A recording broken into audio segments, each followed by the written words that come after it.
अमोघ शक्ति देखने वाले सभी दर्शकों को पंडित अखिलेश जोशी जी का प्रणाम।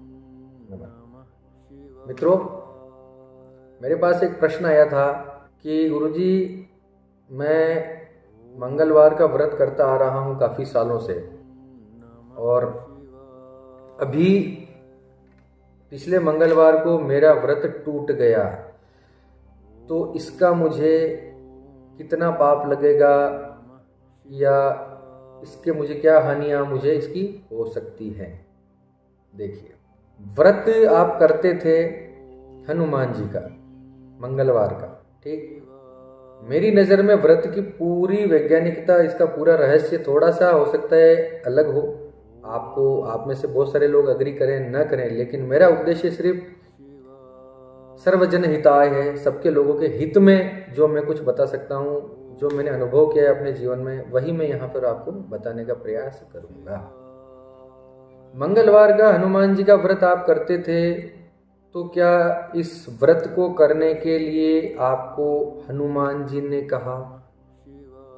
बिल्कुल, मैं तार्किक रूप से अपनी बात करने का प्रयास करूंगा, समझिएगा कि मैं क्या कहना चाहता हूं इसके पीछे। हनुमान जी ने आपको कहा कि आप मेरा व्रत कीजिए? डेफिनेटली नहीं कहा होगा, तो आपने अपनी इच्छा से किया।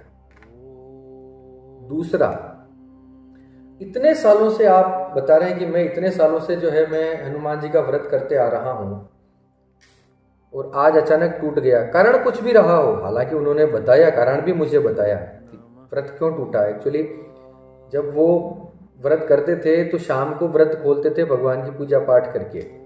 दिन में उनके कार्यस्थल पर कोई भोजन का प्रोग्राम था, कोई खाने का अच्छा भोजन का प्रोग्राम था, तो दिन में ही उन्होंने वो खाना खा लिया, और शाम को उन्हें याद नहीं रहा तो शाम को भी नमकीन के 1-2 दाने उन्होंने मुंह में डाल लिए। घूमते फिरते घर में फिर अचानक याद आया कि अरे मैं दिन में खाना खा चुका हूँ और अभी मैं नमकीन भी खा लिया।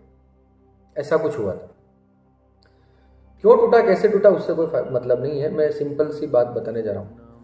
हनुमान जी का व्रत आपने अपनी इच्छा से किया, हनुमान जी को प्रसन्न करने के लिए किया, या और भी किसी कामना के निमित्त किया? क्योंकि आप हनुमान जी के भक्त हैं, इसलिए आपने हनुमान जी का व्रत मंगलवार को करना शुरू किया।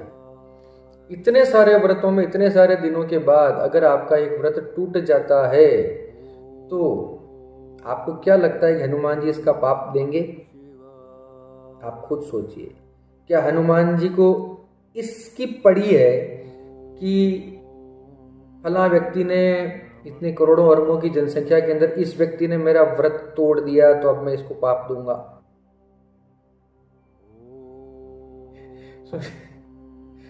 ऐसा नहीं होता। मैं तो कहता हूं कि आपका व्रत कैसे टूटा? दिन में बहुत अच्छे अच्छे पकवान आपने देखे, और आपका चूंकि व्रत था, आपको पता था, फिर भी आपका मन पिघल गया और आपने उन पकवानों को खा लिया, आपने वो पकवान खाए। तो सिंपल सा मेरा लॉजिक सुनिए, आपको अच्छा लगे ना लगे, सुनिए।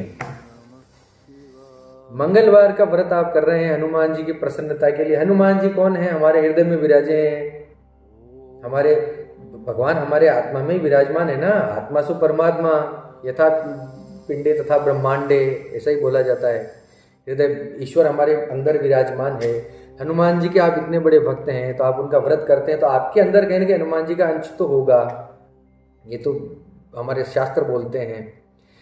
तो मेरी बात मानिए प्रभु, आपका व्रत एक्चुअली टूटा नहीं है। उस दिन हनुमान, रोज आप शाम को बहुत देर कर देते हैं हनुमान जी को प्रसाद ग्रहण कराने में, क्योंकि हनुमान जी आपके अंदर बैठे हैं, पूरा दिन आप उनको भूखा रखते हैं, और शाम को आप पूजा पाठ करने के बाद, घंटी वंटी बजाने के बाद आप भोजन करते हैं, तो हनुमान जी को बहुत भूख लगती शाम होते होते। तो उस दिन हनुमान जी का मन हुआ, अंदर बैठे हुए परमात्मा का मन हुआ कि इतने अच्छे अच्छे पकवान हैं, ये शाम को घर पे जाएगा और कुछ सिंपल सा रोटी सब्जी का भोग मुझे लगवाएगा। आज हनुमान जी के अंदर से इच्छा हो गई कि भैया आज जो है हम ये पकवान खाएंगे,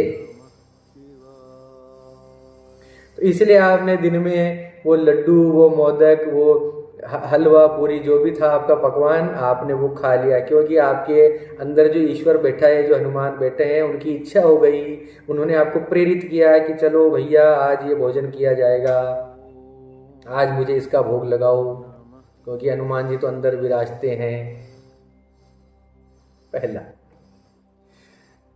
हो सकता है इस बात से कई लोग डिसएग्री करें, जो शास्त्र की बातों पर चल रहे हैं, वो भी ठीक है, मैं उनको मना नहीं कर रहा हूं। व्रत के टूटने के कुछ नियम होते हैं, लेकिन मेरा पॉइंट ये है कि जहां पर भाव प्रधान उपासना, भाव प्रधान क्रिया योग हो जाता है, जहां पर किसी भी पर्टिकुलर, किसी भी लकीर पर चलने की बजाय, शास्त्र सम्मत किसी बात पर चलने की बजाय, अगर आप सिर्फ भाव प्रधान क्रिया योग करते हैं, जिसमें आप पूर्ण श्रद्धा से, पूर्ण भावना से कोई काम करते हैं, तो उसमें किसी प्रकार का दोष नहीं है। सत्य बात है, आप लिख लीजिए, इस बात को पालन कीजिए जीवन में। अगर आपकी भावना उस लेवल पर है तो। मीराबाई ने क्या किसी मंत्र साधना का प्रयोग किया? रैदास ने किया कि कबीर दास ने किया, शबरी ने किया? नहीं। या विदुर जी ने किया? नहीं। इनके जीवन में इनका प्रेम और इनका भक्ति मार्ग ही सर्वश्रेष्ठ था। ये ईश्वर को सर्वस्व मानते थे, भाव से करते थे। जो शबरी ने अपने झूठे बेर खिला दिए। अब आप बताइए, भगवान को कोई झूठा खिला सकता है क्या? हम अगर शास्त्र की बात करें, आज के पंडिताई की बात करें, तो भगवान को कोई अपना झूठा खिला सकता है क्या? इसका तो निषेध है ना। बिल्कुल शुद्ध पाक पवित्र भोजन खाद्य वो होना चाहिए, शुद्ध हाथों से बनाया हुआ पहला भोग भगवान को लगाया जाता है।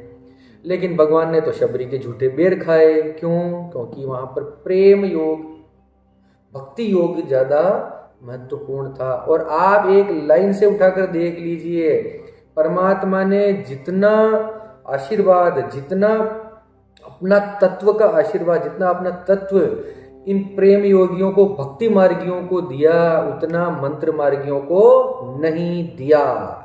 मैं भी मंत्र मार्गी हूं, लेकिन ये सत्य है, मैं इससे कैसे झुठला सकता हूं? भक्ति और निष्ठा और प्रभु के प्रति भावना वो आपकी होनी चाहिए। ये तो पहली शर्त है। उसके बिना तो मंत्र काम करते हैं, मंत्र तो फिर भी काम करेंगे, आप भक्ति रखिए न कर रखिए, लेकिन ईश्वर की जो सामीप्य है, ईश्वर का जो आशीर्वाद है, वो मिलने में थोड़ा सा आपको अड़चन है। तो आप देखिए कि जिस प्रकार से मीरा, इतनी भावपूर्ण उनकी भक्ति थी ईश्वर के प्रति कि वो ईश्वर में विलीन हो गई। भगवान ने उनको अपने अंदर ही ले लिया, अपने अंदर समेट लिया।